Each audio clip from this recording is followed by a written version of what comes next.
Wow! In the early 2000s, a producer named David Icke and a writer named Ronald D. Moore began working together on a reboot of a 1978 sci-fi TV series much of the world didn't even seem to remember anymore.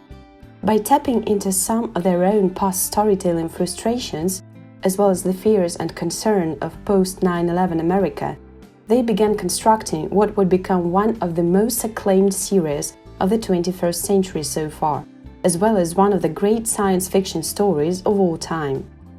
The road to Battlestar Galactica, becoming a giant of 2000s television, was not an easy one though. Its creators fought through uncertain early plans, a fandom who hated the very idea of a reboot, and a supposed plan that didn't really exist, all to establish a new vision of sci-fi television. It was not the first reboot attempt. Talk of returning to the Battlestar Galactica universe stretched all the way back to the 1980s, when franchise creator Glenn A. Larson issued repeated promises that a continuation would eventually arrive. By the late 1990s, that promise began to look a little more likely, though perhaps not in the way Larson had originally intended. In 1998, original Battlestar Galactica series star Richard Hatch took it upon himself to try to revive the series with a project he called The Second Coming, maxing out credit cards and spending more than $50,000 of his own money to fund a proof of concept trailer that he hoped would lead to a new life for Battlestar Galactica. Hatch completed work on the project in 1999, but the project never got beyond screenings for fans at conventions. Meanwhile, Larson had begun developing his own new story centered around the Battlestar Pegasus, which was set to get its own film from producer Todd Meyer. When the 1999 adaptation of the video game Wing Commander, which Meyer produced, flopped at the box office, his Battlestar Galactica project also evaporated.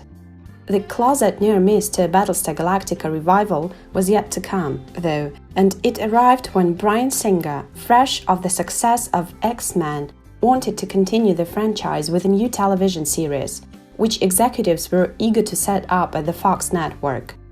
According to production executive Todd Sharp, that version, which was described as relatively faithful to the original series compared to what was to come, got as far as designing ships and building early sets, when Singer instead opted to return to the X-Men franchise for X2.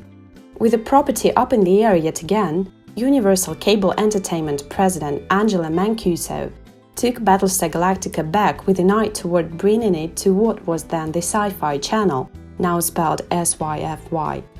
For that, Mancuso turned to executive producer David Icke. It was inspired by 9/11. By the time Battlestar Galactica made its way to Ronald D. Moore, a veteran of 3 different Star Trek TV series by that point, it was still only a potentially profitable property that Universal was hoping to revive.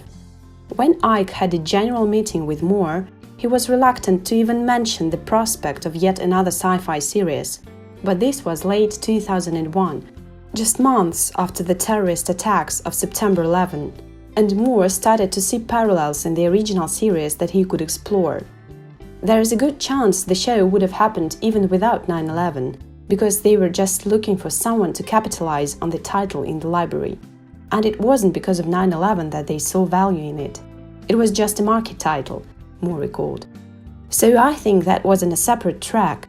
I believe that it definitely would have gone in a different direction no matter what, if not for 9/11 and the aftermath, the war in Afghanistan and then Iraq, the Patriot Act and Guantanamo and all those things were such a heavy influence in the show that if none of that had happened, it's hard to imagine the show would have developed in the same way.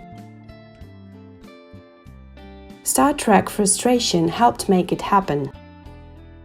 Ironically, though Icke's concern was that Moore wouldn't want to take on another sci-fi series after years of writing Star Trek, part of the appeal for Moore was that he could make something that wasn't like the beloved franchise he'd just left. Though Moore had spent many fruitful years working on both TV series and feature films for Star Trek, It was his frustration with the franchise's storytelling restrictions, especially Deep Space Nine, that got him excited to work on Battlestar Galactica. All of that was the beginning of my thinking. If I had to do this show in my way, what would I do? I would edit it differently, and I would shoot it differently. I would rough up these characters even more, and I would be riskier in a lot of ways than what we were willing to do in Star Trek, Moore said. And I'm tired of the big view screen, and I'm tired of the captain's chair, and I'm tired of the way the ships move in space. Why can't they move more like ships in space would really move? It was a lot of that sort of thinking all through those years that later, when I had the opportunity, well, now you really can do a show. All those things were ready. I'd already thought deeply about them. I was ready to just implement them. The original plan was to explore the fleet more. Battlestar Galactica returned to television at a time before streaming and DVRs were widely used, and a time when network executives were still concerned that serialized storytelling would turn off viewers who would get confused if they missed an episode. That meant that while Moore and Ike were interested in a serialized story, the show's first season had to lean in a more episodic direction.